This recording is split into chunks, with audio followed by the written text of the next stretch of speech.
Hi, welcome back. I'm Jen. I'm a conscious parenting coach. I work with queer, non-monogamous, and neurodivergent families through the challenges of parenting outside the box. And today I'm talking to Lindsay about her story of why she came out as polyamorous and why it matters if you come out as polyamorous. You want to introduce yourself, Lindsay? Sure. So, as Jen said, my name is Lindsay. I am a practicing therapist in Denver, and I specialize in working with folks who are non monogamous, largely because I am non monogamous. My husband and I transitioned from monogamy to polyamory over a decade ago. And when I decided to become a therapist, it was specifically with the aim of helping folks who were making similar transitions because it's not always easy. It's not. And I see that all the time in my parent group, people who are trying to navigate that path. So it's really awesome to have you as a resource. And I'm curious about, you shared with me, but if you'll tell us a little bit about why you decided to come out when you're in a hetero marriage. You could choose to present to the world as monogamous if you wanted to, you could pass. And you made a conscious decision not to. And why is that? Yeah, so in so many ways, my husband and I have a lot of privilege. We are both white, middle class. He works in IT and does not fear for losing his job.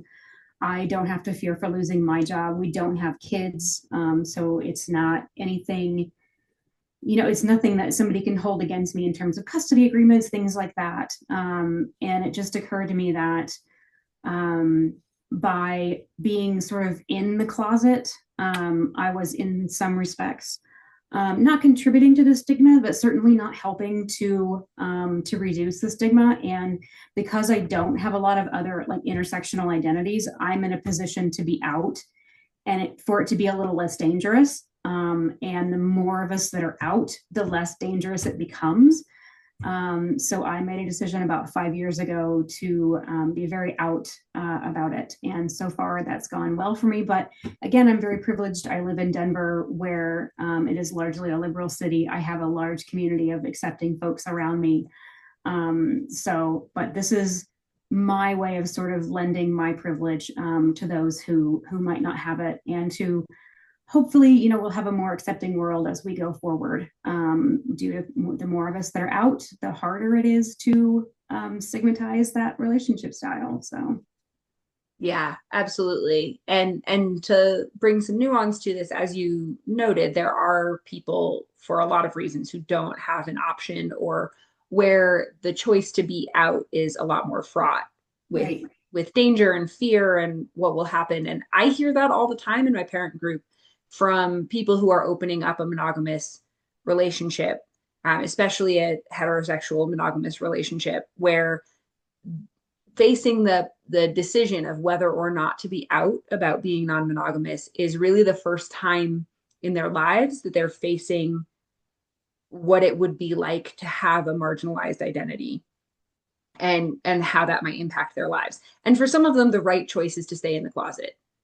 And that's Mm-hmm. okay. And so if you're watching this and you're like, I can't come out, that's okay. We're That's not trying okay. to demonize you by any That's means. okay. But That's for why those those of of us you, who can be out are out sometimes. Is I'm out because I know not everyone has the same privileges to be out the way I do.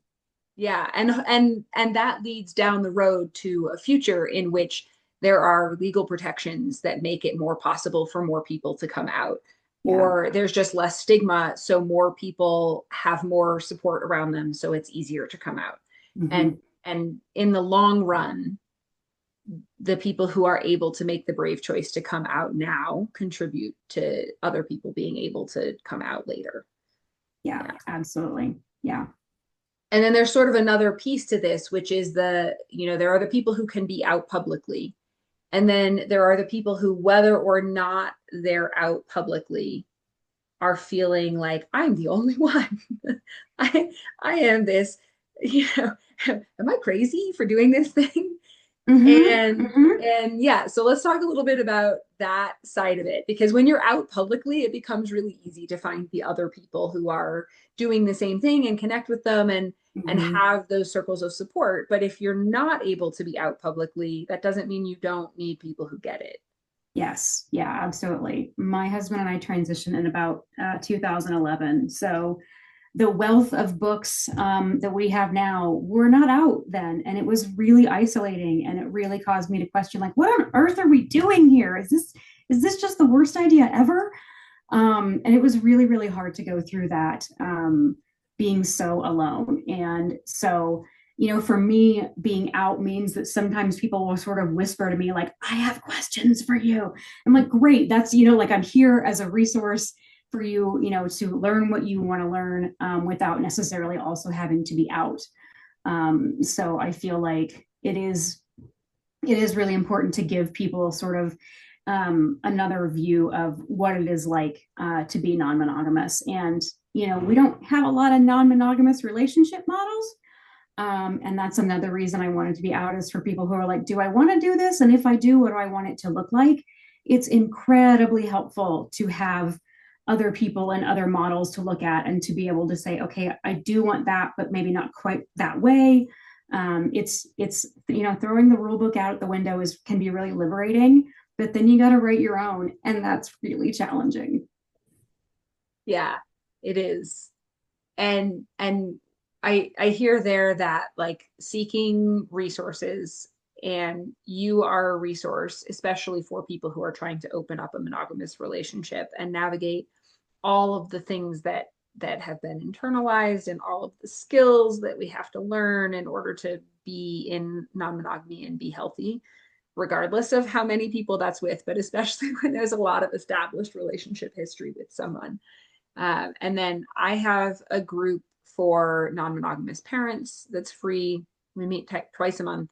And that's open to people likewise who are exploring that as a possibility, but are not all the way there yet. It's an opportunity to learn from other people in the community and share wisdom. Um, and there are also, anywhere that you live, you could type in, polyamory meetup location in Google and find your local people. And most local groups are pretty good in my experience at keeping what's shared and who's there private, and are pretty aware that not everyone is super out. So there are spaces where you can go and find other people and learn from them, or even just have the validation of knowing you're not the only one. And if you happen to be in Denver, well, maybe first let's talk about week of visibility for non-monogamy. Why does it matter to have visibility for Yeah, who we yeah, are? we don't realize how much we've learned about how to have relationships, from watching various shows, reading books, etc. We have tons of stories of how to have a monogamous relationship, when we have almost no stories of how to have a non-monogamous relationship. Especially in So health. getting more of those stories out there is really, really important. And again, just having more of us visible makes it harder to stigmatize. I think there's a figure out there that about 1/3 of the people in the US have had or have been in an ethically non-monogamous relationship.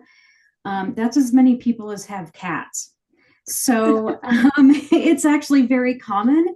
We just don't know that because people aren't out, and for very understandable reasons. So the more of us that are able to be visible, it really helps destigmatize it. It helps people who are curious about it find out more about it, maybe learn about it, and just understand it better, rather than thinking, those crazy people over there, I don't know what they're doing, but it's probably a bad idea. There are those of us who would say, no, it can actually be a pretty good idea, for some people. So, yeah. Yeah. So one of the ways that I'm celebrating that visibility for Week of Visibility for Non-Monogamy is that I'm going to be releasing a series of interviews with parents who are polyamorous about what that looks like in their lives. And I'm really excited about that because those conversations have been so amazing so far. And if you happen to be in Denver, Lindsay and I are hosting an event, which again is about building community and about being visible. And you do not need to be out in a public way this is an event at a park, so you can hang out adjacently and grab your goodie bag, and you don't have to stand there under a poly flag going, me, it's me, if you don't want to. But it's definitely we're hoping to turn out enough community for people driving by to be like, oh, that's a thing. There's a lot of people over there. Hmm. Yeah. Yeah. And also in the Denver area, that same week, we have the Denver Metro Polyamory Group. I'm hosting a discussion dinner on Tuesday evening. And that is something that, unless you happen to know somebody who happens to be in that restaurant that evening, we're in a back room away from most people. So it's a safe place to come and say, like, I'm just sort of thinking about this and wanting to learn about it. Some very similarly, the Boulder Polyamory meetup, they meet every Monday. And similarly, they have a whole separate room in a restaurant. So you're probably not going to run into somebody that you know.